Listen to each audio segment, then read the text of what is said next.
Bueno, buenos días. Vamos a hacer en esta oportunidad la clase de historia del psicoanálisis, la psiquis y la pulsión. El psicoanálisis es un paradigma, que algunos no le dicen paradigma, una teoría que tiene múltiples aplicaciones. En esta clase vamos a ver la periodización de su origen. No vamos a hacer la polémica que se dio cuando sucesivamente iba planteando Freud su teoría, ¿no? Sin embargo, al final vamos a hacer algunas referencias de las principales tendencias que se dan en relación al psicoanálisis. Pero vamos a empezar con algunos antecedentes.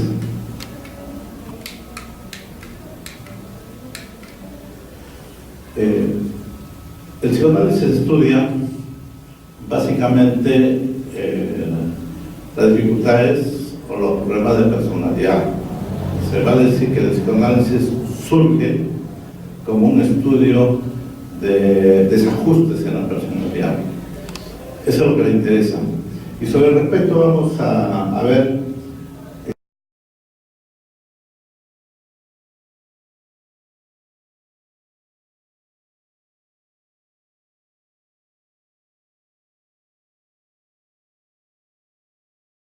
aquí algunos temas fundamentales de la evolución de la sociedad acerca de la salud y la enfermedad mental.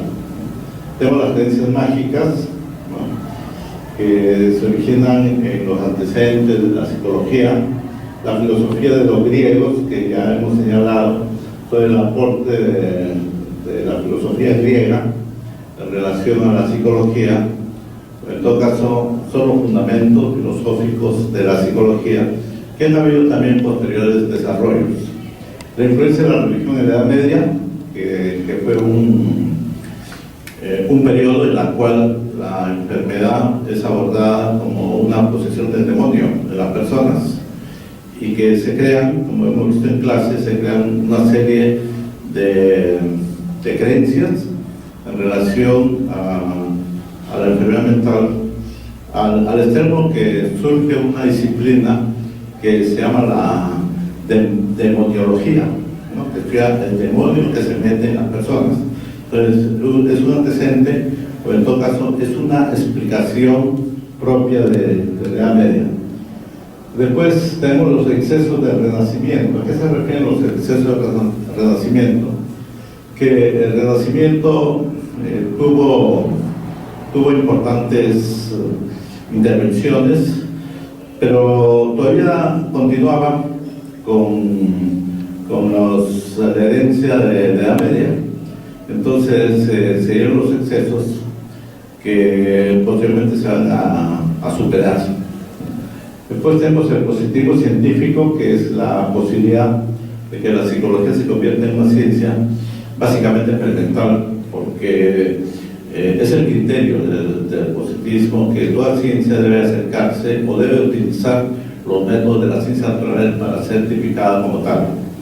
Y finalmente los descubrimientos del siglo XX, en la cual se encuentra justamente el psicoanálisis, una de las primeras teorías, digamos, más o menos completas o casi completas sobre la enfermedad mental.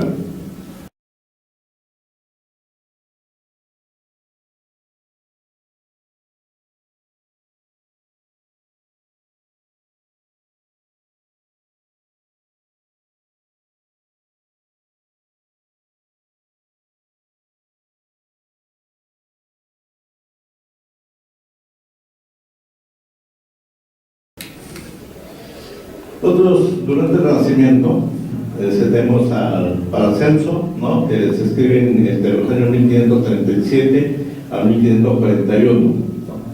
Entonces, dentro de estas creencias, por ejemplo, tenemos la imaginación de una mujer encinta. Dice, es tan fuerte que es capaz de influir en la semilla y dirigir el fruto de su vientre en una u otra dirección. Otro pensamiento. Sus estrellas interiores actúan fuerte y poderosamente sobre el fruto, de forma que su esencia queda fuerte y profundamente marcada y es configurada por ellas. Otro pensamiento crea y modela de él lo que quiere y lo que le apetece. Son creencias que en realidad rompen con el tema de la demoniología, pero que empiezan otro tipo de creencias, básicamente interiorizadas en el tema de lo que Paracelso aporta por la somatización, ¿no? y la posibilidad que tiene esta somatización. El anterior, digamos, antecedente es lo que ya hemos comentado también en clases sobre el martirio de las brujas, que a todas las mujeres que eran inteligentes, a las mujeres que eran científicas, fueron tipificadas como brujas, ¿no? Para darles estatus y desvalorizarlas en su condición de intelectuales. Saben ustedes que estaba prohibido que las mujeres sepan leer y escribir, estaban prohibidas las mujeres que sean reflexivas, filósofas, y entonces las mujeres más inteligentes se refugiaron en el campo y desde el campo hacían toda una práctica de conocimiento científico que le tipifican como de brujería, ¿no? Eso lo manipularon de las mujeres y empezaron a amenazar a las poblaciones. La respuesta fue la quema de las brujas. Justo ahí en ese momento es que surge otra visión, ¿no?, contradictoria.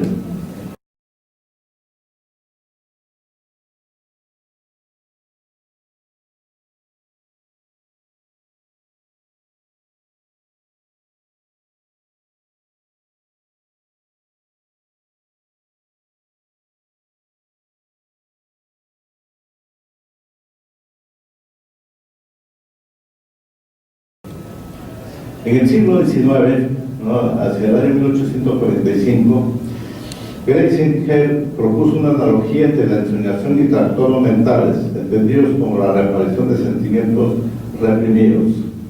Se ocupó de la naturaleza psicológica de palabras, percepción, memoria, sensaciones, representaciones y afectos, y de esa abstracción a la que denominó el yo. Dashi, descrito como un conjunto de representaciones encadenadas entre sí, en el yo bulle un conjunto heterogéneo de representaciones contradictorias con luchas internas y disociaciones. Somos otros al mismo tiempo uno mismo. Contradicciones aparentes que posteriormente todas las teorías del siglo XX hacia acá han abordado, ¿no?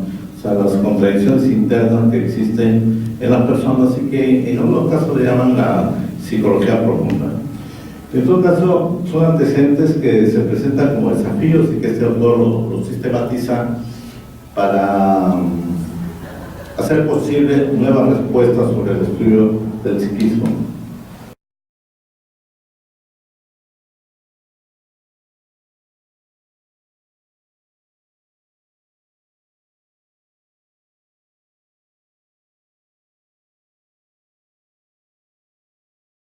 ¿Cuáles son los problemas que demandan una respuesta psicológica en ese periodo? O sea, como antecedentes al psicoanálisis. Los instintos, los sueños, la somatización, las anormalidades psíquicas, la irracionalidad, la represión psíquica, entre otras. Son todos estos temas que empiezan a vislumbrarse como un nuevo contenido de una psicología, ¿no? Frente a estos problemas, los instintos, los sueños, la somatización y los otros aspectos, es que Freud va a dar una respuesta. Vamos a ver esa respuesta en una periodización. La teoría psicoanalítica la vamos a estudiar por los periodos de evolución, ¿no?, hasta que llegó posteriormente a una teoría, digamos, acabada o planteada adecuadamente.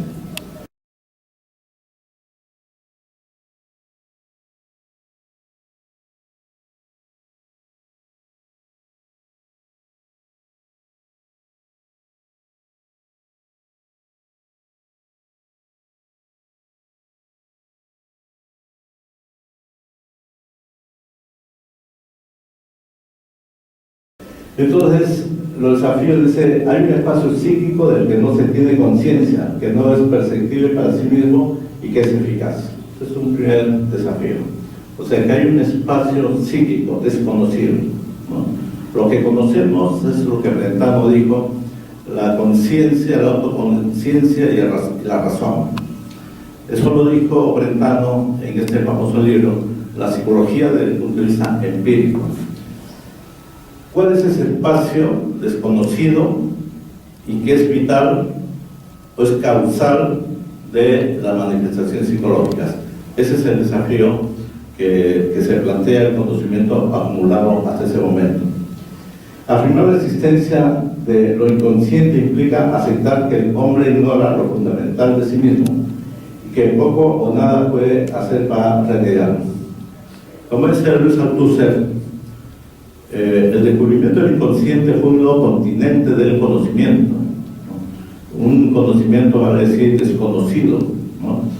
Y que es vital para explicar lo consciente, o sea, es vital para explicar las manifestaciones psicológicas. Consciente desconocido que se le empezó a llamar como inconsciente. Los sentimientos y conductas son determinados desde ese otro espacio psíquico inconsciente. El hombre no solo ignora saber sí mismo, tampoco tiene total dominio consciente de sí. Por el contrario, es dominado por lo que ignora de sí mismo. Este fue la máxima que se plantea para poder explicar los desajustes, la anormalidad de la personalidad, algo desconocido en la mente, algo desconocido en el psiquismo. Ese algo desconocido existe en lo inconsciente y Althusser dice es el nuevo conocimiento descubierto de la humanidad, ¿no? El psicoanálisis desde este punto de vista es una teoría formal,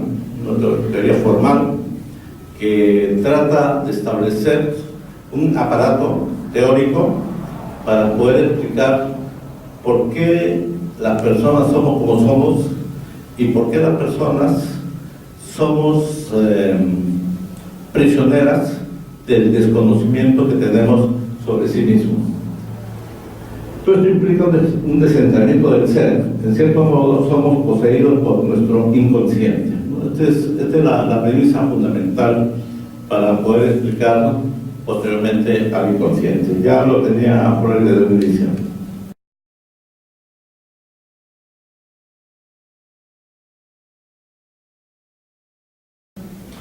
Sigmund Freud nace en Austria, en Moravia, actualmente República Checa, en 1856 y muere en Londres en 1939.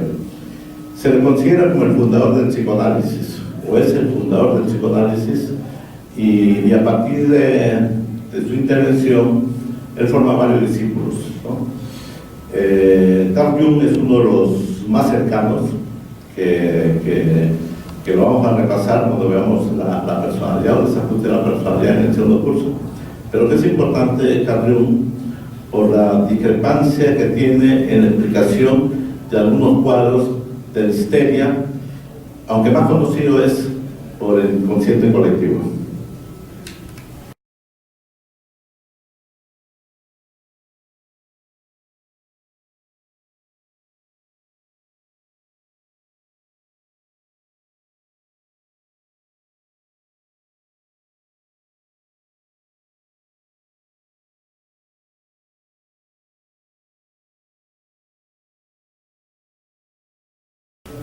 Freud, acá están algunas referencias biográficas, se interesa por aspectos psicológicos de las enfermedades mentales. Estudia en París con Charcot la aplicación de la hipnosis en el tratamiento de la histeria. La hipnosis es un cuadro clínico en el cual las personas somatizan sus crisis psicológicas, ¿no? Entonces Charcot, uno de los clásicos del estudio de histeria, empleaba el tratamiento de la histeria a partir de la hipnosis. Él regresa bien y comienza a atender a pacientes neuróticos utilizando la hipnosis y el método catártico, que es lo que había aprendido de Charcot. observa que la posibilidad de hablar sin censura de los síntomas alivia considerablemente a sus pacientes, llama esto asociación libre. Entonces, Freud descubre que a la persona las atormenta no tener la libertad de expresar lo que piensa, ¿no? Entonces, actualmente pasa lo mismo, ¿no? En ese entonces, el objeto de represión de no poder hablar libremente, Freud lo tipifica como el sexual. Actualmente muchos dicen que las personas no reprimimos el poder, y específicamente el poder político, que no se estaría produciendo alguna neurosis al no tener la libertad de expresar libremente nuestras opiniones sobre este tema. En esa época, la neurosis, el origen de la neurosis era el tema sexual. ¿Cómo surge y cómo se desarrolla el psicoanálisis? Como les dije inicialmente, vamos a repasar algunos periodos, específicamente 4 periodos.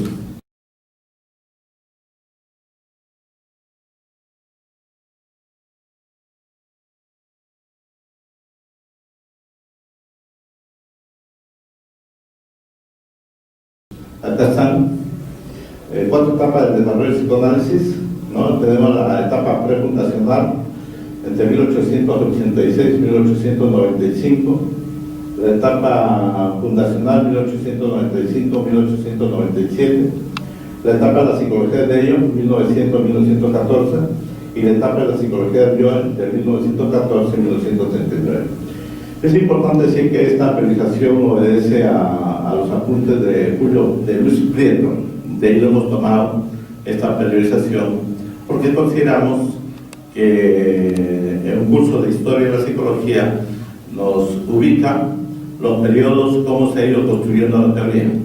Como les decía inicialmente, no es un estudio del psicoanálisis en su estructura como teoría, sino es un estudio del psicoanálisis cómo ha ido surgiendo progresivamente de acuerdo al avance, al desarrollo, a las contradicciones, a la casuística que Freud iba atendiendo.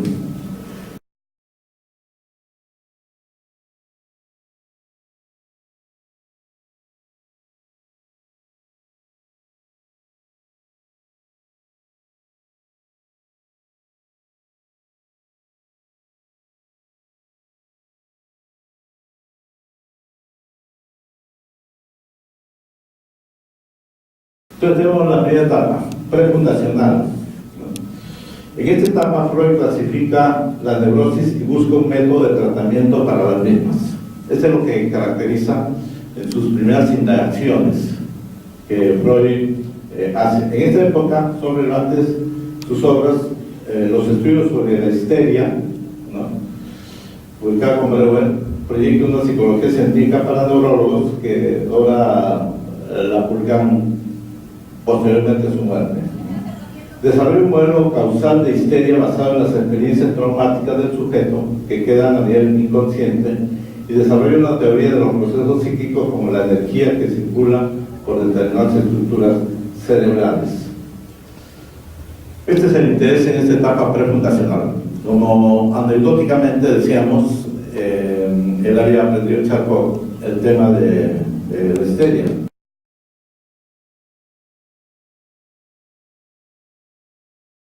Aquí tenemos a Charcot dando clases sobre la histeria, ¿no? Un cuadro representativo en la cual llevaba ante sus alumnos una crisis histérica y conjuntamente con los alumnos Charcot iba describiendo las distintas manifestaciones, los distintos rasgos que tiene una persona sobre histeria. En esa época la histeria era estudiada desde la perspectiva de que solamente le llaman a las mujeres y que tenían orígenes sexuales, que además ese concepto o esa tipificación de la histeria no era nuevo porque venía desde la cultura griega, ¿no? Histeria, el concepto de histeria misma tiene que ver con los genitales, tiene que ver con todos los fenómenos que tienen las mujeres, por eso que se pensó que la histeria era un cuadro clínico de mujeres. Actualmente la histeria también se estudia en los hombres, ¿no? Y tiene un contenido que en estas manifestaciones la somatización, la autodescripción, ya en la actualidad, de una crisis histérica, es que las personas dramatizan los hechos y es una fijación de estas dramatizaciones permanentes, prolongadas, que lo va a tipificar una histeria, ¿no? Como decía, es en hombres y en mujeres.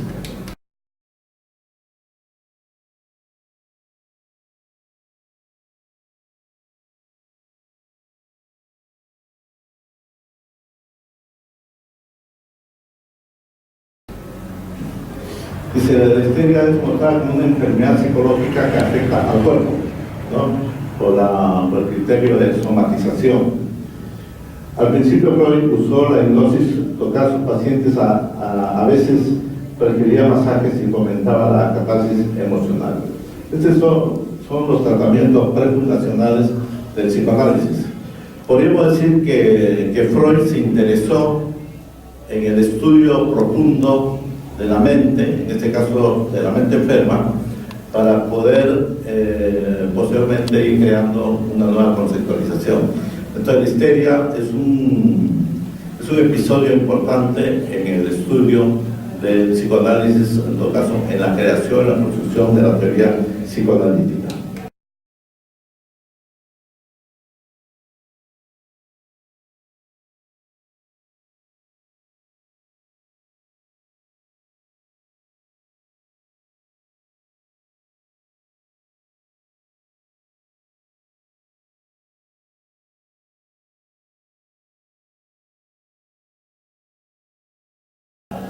La segunda etapa fundacional, 1895-1897. Dice, los rasgos sobresalientes de esta etapa son el desarrollo del método de la asociación libre y el abandono de la teoría de las experiencias traumáticas, seducción infantil. El método de la asociación libre lo comenzó a utilizar con el mismo autoanálisis y se le sirvió como de descubrir sus deseos incestuosos hacia su madre, que formuló como complejo de Edipo y que extendió como fenómeno universal.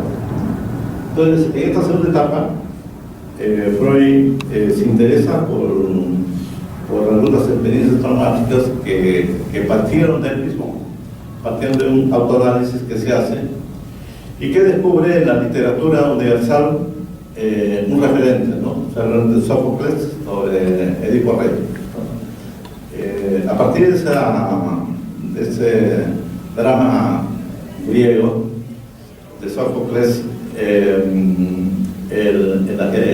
niño que posteriormente joven mata al padre y se enamora de la madre, que tiene 4 hijos con la madre y que posteriormente produce todo un drama, suicidio de ambos, suicidio de la madre y de los 2 hijos que también mueren, y de autoagredirse Edipo, de sacarse los ojos, ponerse ciego.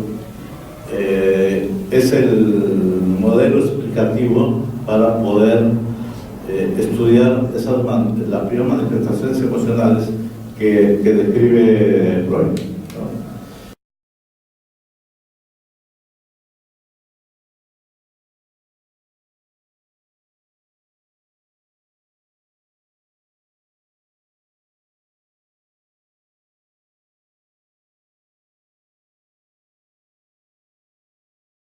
Entonces aparece un concepto que es el complejo de Edipo, ¿no? En 1897, después de realizar su autoanálisis, como decía él, hace su autoanálisis, parte de su experiencia personal, que se convierte posiblemente en un requisito. Todos los psicoanalistas, antes de ejercer la práctica psicoanalítica desde el punto de vista terapéutico, tienen que autoanalizarse. Para poder analizar a los otros, ¿no? Entonces Freud descubrió que en los test de 3 a los 5 años de edad, el niño tiende intensamente a establecer relaciones eróticas con su madre, y en esta contrapartida adquiere una agresividad extrema contra el padre, nivel directo de su instinto de posesión. Esta explicación no les gusta a muchos, pero ya les he dicho, proviene de la literatura y desde el punto de vista clínico es descriptivo. O sea, describe determinadas manifestaciones que los niños hacen a esa edad y determinados vínculos que se establecen con la madre y vínculos también que se establecen con el padre.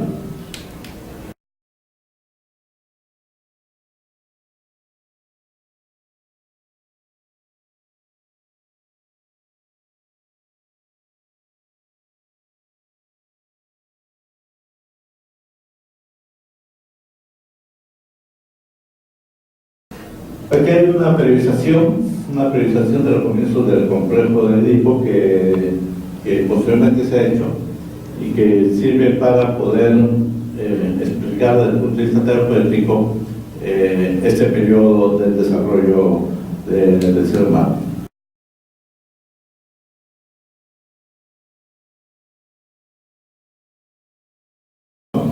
Bueno, acá hay algunas gráficas en las cuales se presenta como drama, como ya les dije, parte de la obra de Sófocles, de Edipo Rey, y toda la trama que se elabora a partir de esta tragedia griega, en la cual tanto el padre natural biológico como el mismo Edipo consultan permanentemente a los dioses, ¿no? A Delfos iban a consultar, y que eso le produce toda una maraña que termina con la tragedia.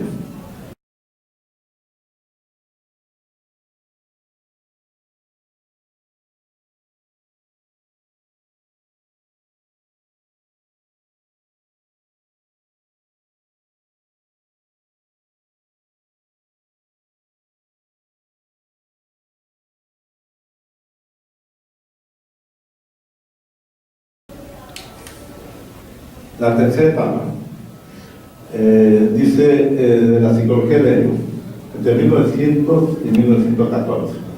Se fundamenta en el concepto de libido, que sirve como base de la teoría psicoanalítica. Por libido se entiende la fuente de energía del psiquismo, la pulsión sexual, aunque no limitada a lo genital, que puede reprimirse y descargarse, sublimarse. A esta época pertenece también la interpretación de los sueños, psicoterapia de la vida cotidiana, 3 ensayos sobre la teoría sexual. Entonces la libido es una pulsión, es un impulso que tiene que ver con la respuesta que la persona realiza y que es canalizada desde el punto de vista sexual, como se afirma, aunque no necesariamente. Pero lo importante está que hay una fuerza interna en la cual el individuo va a interesarse o a fijar su atención erótica generalmente, pero fundamentalmente placentera hacia otra persona, principalmente una persona del sexo opuesto.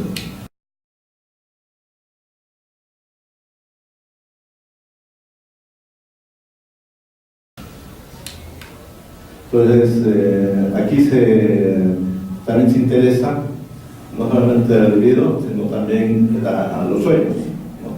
El significado de los sueños, en la cual Freud describe los sueños, y allí hay interpretaciones que lo hace un psicoanalista cercano, muy cercano a él, Carl Jung, que también realiza una descripción con alguna discrepancia, pero que no es tema de exposición, sino que eso lo vamos a estudiar cuando veamos toda la historia en el estudio de la personalidad.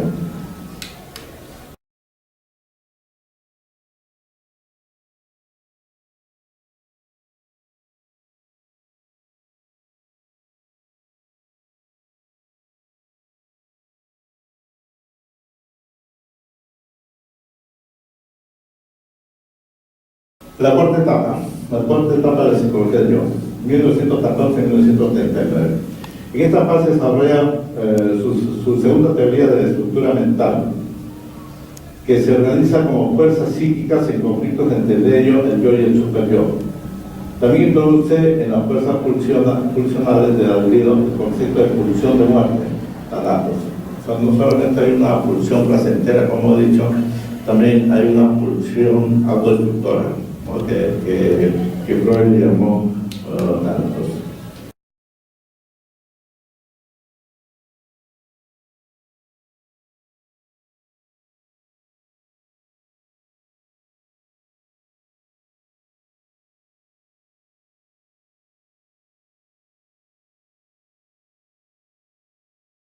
El yo, que se identifica con el consciente, representa la razón y el sentido común, ¿no? El yo es el contacto que tenemos las personas con el mundo real, que a veces es muy simple, que a veces, como se dice acá, está relacionado con el sentido común, o que está relacionado con la razón, ¿no? Con las explicaciones que uno puede dar, y que en la última fase también se convierte en mecanismo de defensa, ¿no? O sea que el yo trabaja con algunos mecanismos de defensa con el objetivo de adaptarse a las circunstancias, ¿no? O sea, es lo que podemos observar, lo que podemos detectar en el sistema de comunicación, la vinculación que se establece de las personas. El ello se corresponde con el inconsciente, depositario de los instintos y gobernado por el principio del placer, ¿no? Entonces, el ello es la otra estructura de la personalidad, del aparato psíquico que explica Freud. Y el superyo procede de la introyección de los progenitores, es decir, el superyo es la educación, son los valores, es el aspecto altruista que los padres transmiten a los niños.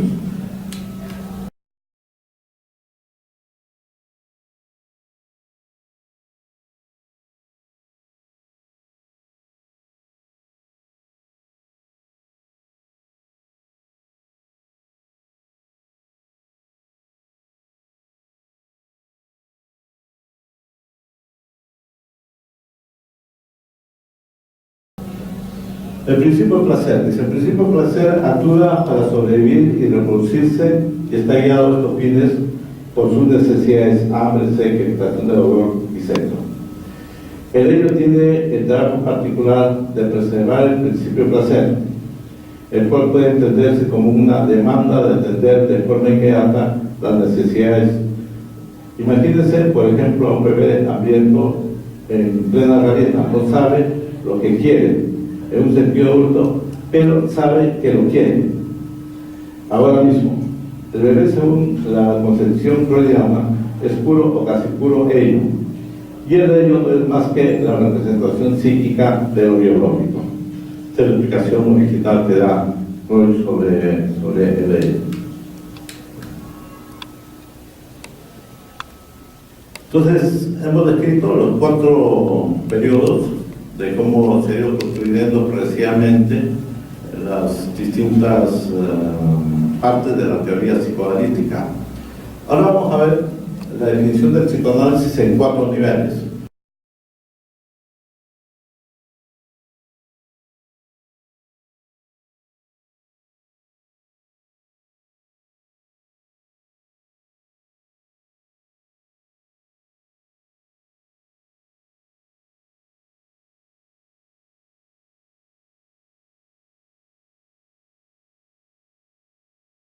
O sea, las manifestaciones que el psicoanálisis tiene desde el punto de vista académico, desde el punto de vista profesional, desde el punto de vista terapéutico.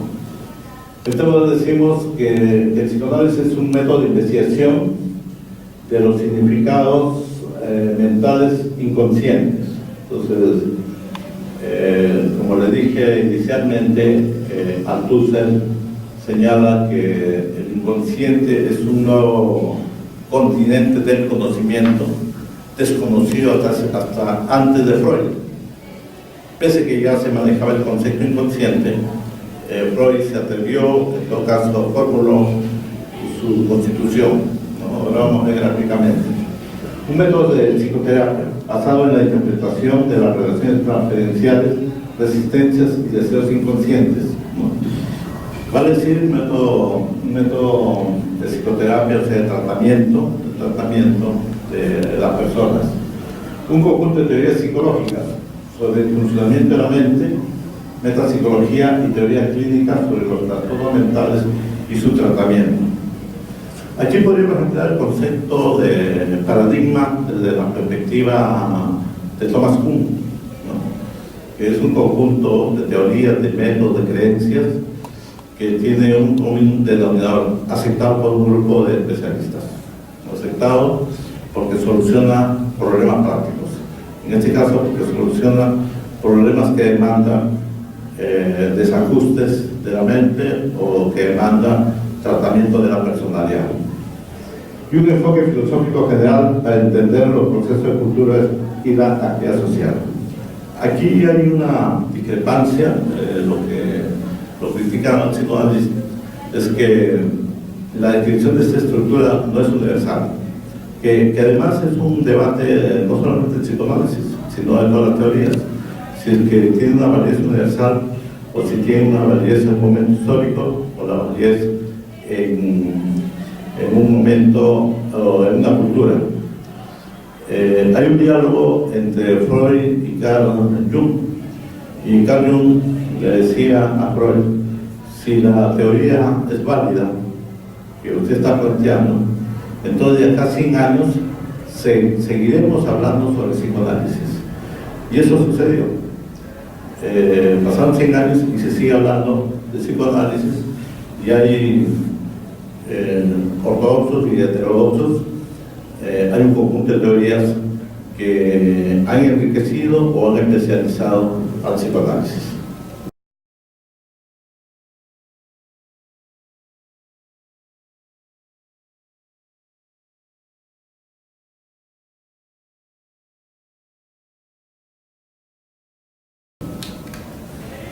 Los conceptos fundamentales del psicoanálisis se formulan a través de los 5 modelos que Freud desarrolló sobre la actividad psíquica.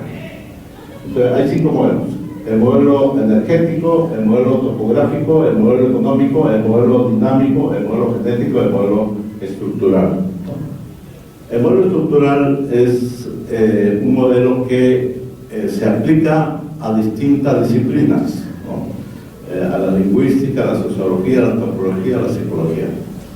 Porque el estrato del psicoanálisis ha llegado a un punto que tiene un estatus propio, ¿no? Un estatus propio, y hay algunos autores, algunos historiadores que lo consideran dentro de la psicología, y hay otros que lo consideran como un estatus distinto a la psicología por la teoría de la estructura mental y por sus distintas manifestaciones que tiene a lo largo de la historia. Vamos a ver los modelos.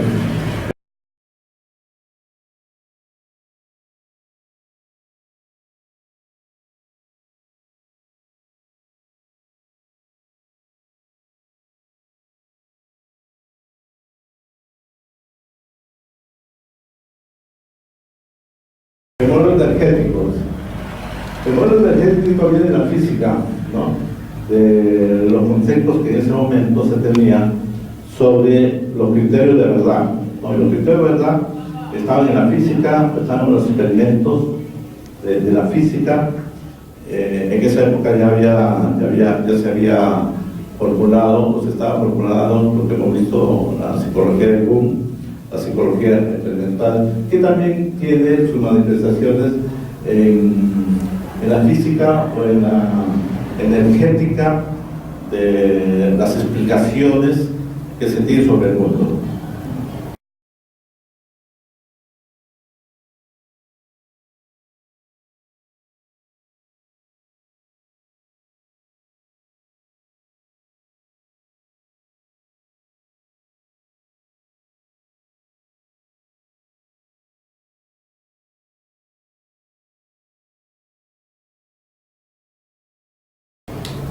El modelo topográfico pertenece a la etapa de fundación del psicoanálisis.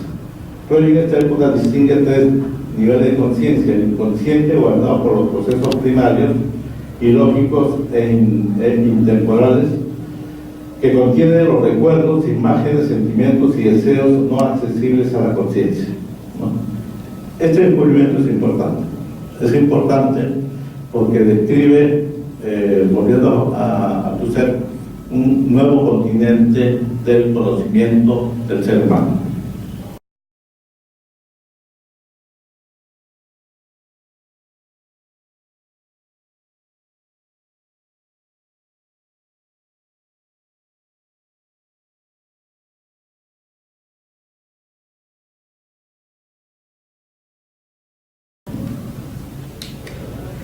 El preconsciente dice que intermedia entre el inconsciente y el consciente, donde pueden hacer ciertos contenidos, y el consciente, gobernado por los procesos secundarios, lógicos y racionales, que se identifican en gran parte con el yo y con el principio de realidad. Entonces, acá en este gráfico podemos apreciar desde el punto de vista de percepción la importancia que tiene el inconsciente. El inconsciente, en el sentido como una acumulación de experiencias de carácter emocional, ¿no? En este otro gráfico lo vemos un poco más claro, ¿no? Esto es lo consciente, este es lo preconsciente, y todo este gráfico es lo inconsciente, ¿no? Entonces, con este gráfico podemos apreciar desde el punto de vista cuantitativo y desde el punto de vista cualitativo el inconsciente, ¿no? En la cual Freud llega a plantear su teoría, que es el principio del placer.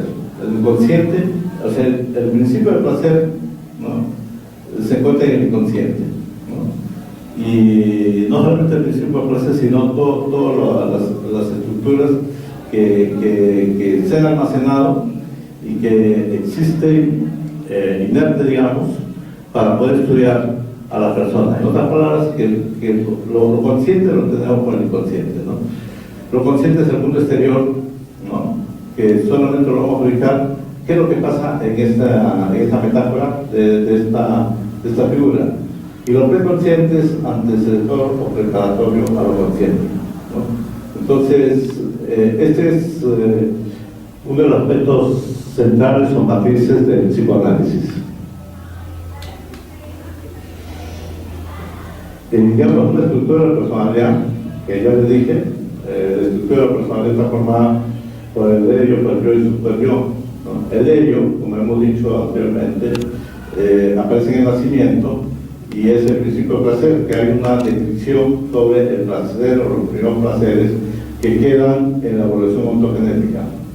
El yo, que sea a poco de nacer, y es el principio de realidad, y a los 4 o 5 años aparece el superyo, que básicamente es resultante de la educación o las experiencias tempranas, que están orientados al moldeamiento de la persona, y como hay un principio que los seres humanos somos perfectibles, que es una progresión acumulada hacia la perfección.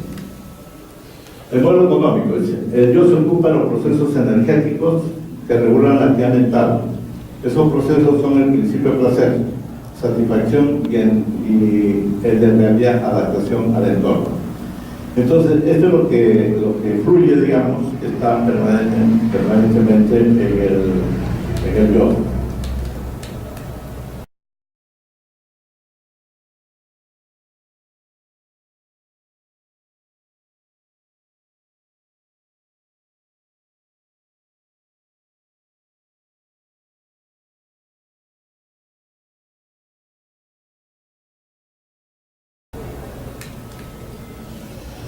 La libido, que es la fuente energética guiada por el principio de placer, que conlleva al proceso primario de libre circulación y la descarga de la energía. Entonces, la libido es ese impulso, el impulso que tenemos las personas hacia la comunicación externa, y que en esa época, cuando plantea Freud, hegemónicamente o dominantemente en el aspecto sexual.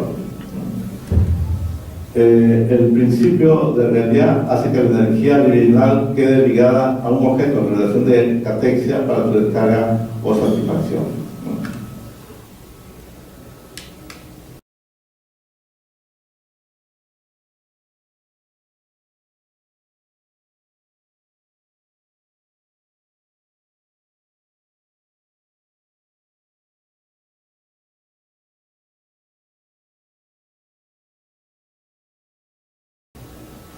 El yo se ocupa de los procesos energéticos que regulan la actividad mental. Esos procesos son el principio de placer, satisfacción y el de realidad, adaptación al entorno.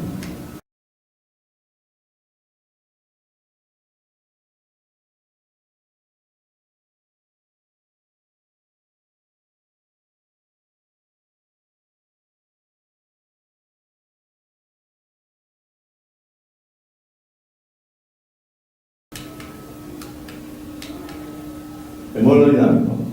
Desde esta perspectiva, los fenómenos mentales son el resultado de fuerzas en conflicto. El conflicto surge de una oposición entre las fuerzas instintivas o deseos sexuales y agresivos inconscientes, las defensas en gran parte inconscientes derivadas del yo y los principios normativos o morales del yo conscientes e inconscientes. Esta es la explicación de la estructura dinámica. El síntoma es una solución de compromiso para resolver ese conflicto y en el mismo están contenidas entre las tres fuerzas, las fuerzas instintivas o deseos sexuales y agresivos inconscientes, las defensas en gran parte inconscientes derivadas del yo y los principios normativos o morales del individuo. Esta es la explicación psicoanalítica original. El modelo genético se ocupa del desarrollo evolutivo del sujeto, o más concretamente de sus procesos inconscientes. A este proceso evolutivo se le denomina desarrollo psicosexual y va progresando en diferentes fases. Acá tenemos las tres fases, la fase oral, la fase anal y la fase genital. En cada una de las fases han sido descritas los rasgos típicos de cada una de las fases, que cada uno son importantes hasta llegar a la fase genital, que es la madurez o la conducta del adulto, pero que en la explicación psicoanalítica el adulto que debió ir a la fase genital, algunos se han quedado en la fase anal y otros se han quedado en la fase oral, y entonces la personalidad se explica en base en qué fase se ha quedado fijado. Lo óptimo, digamos, de la salud mental es que todas las personas adultas hemos llegado a la fase genital.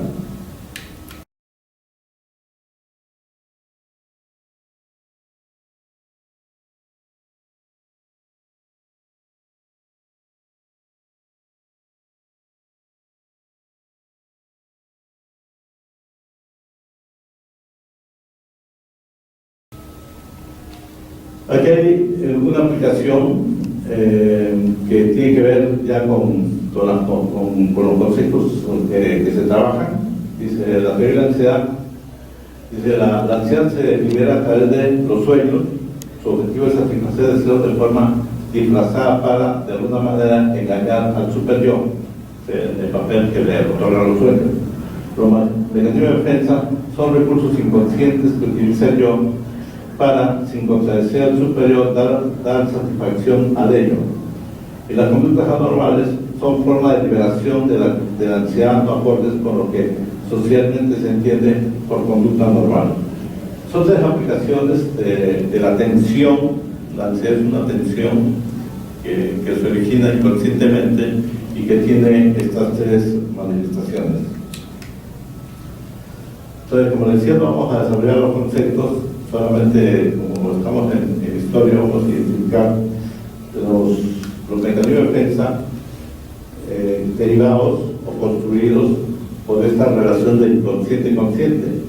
El primero era la reflexión, que es el mecanismo de defensa más descrito, en todo caso, a partir del cual se originó la teoría psicoanalítica.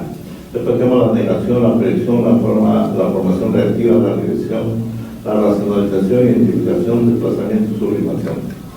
Son algunos de los mecanismos de defensa. Hay otros que han sido descritos, pero que van creando cada uno de ellos alguna relación con las otras personas en plena conciencia, ¿no? Por ejemplo, acá podría decirles así de una manera general el mecanismo de defensa de identificación. Hay un mecanismo de defensa, o se escribe el mecanismo de defensa de identificación, porque las personas se identifican con el agresor temido. O sea que las personas quieren parecerse a aquellas personas que se les tiene miedo, ¿no? Por la dominación, por el autoritarismo, etc.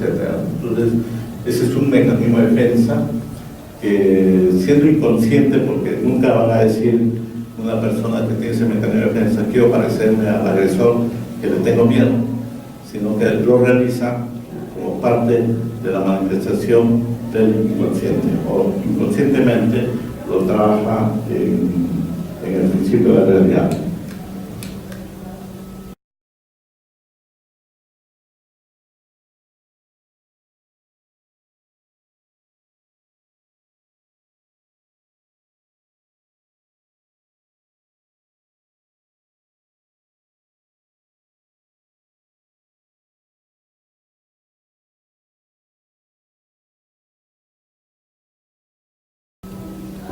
¿Cuáles son los aportes del psicoanálisis? Dice Freud, sustituye hipnosis y catarsis por la asociación libre, inaugurando así la técnica psicoanalítica propiamente dicha.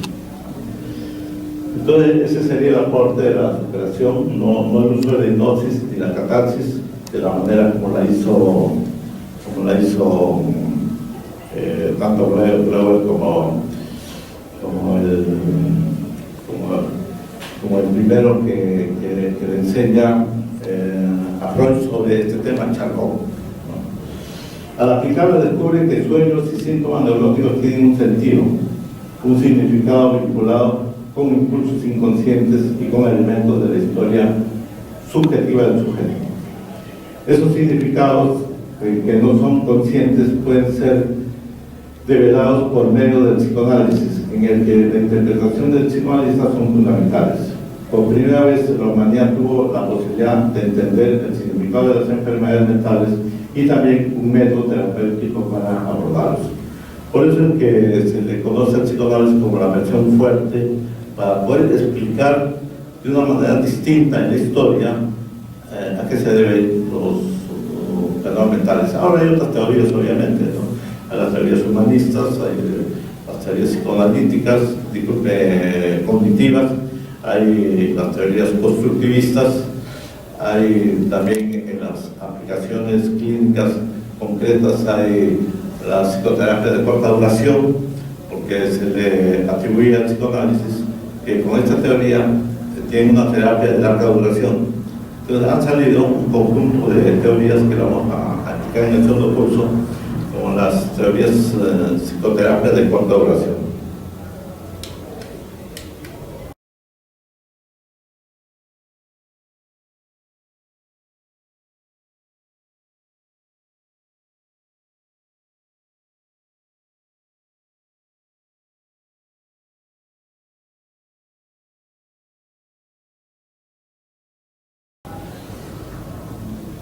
Bueno, ese sería el aporte. El aporte de psicoanálisis al final dice: la psicopatología puede ser cuidada por las intervenciones psicológicas, las cuales también influyen en las dinámicas somáticas, que es el trabajo de estos factores que toman como un referente de la intervención psicoterapéutica, ¿no? Entonces tenemos un viejo dicho, la asociación libre, la interpretación de los sueños y la interpretación de los lapsus, ¿no? Que son, todas estas son manifestaciones de ese consciente grande, que es el consciente, y que lo expresamos en nuestra vida cotidiana.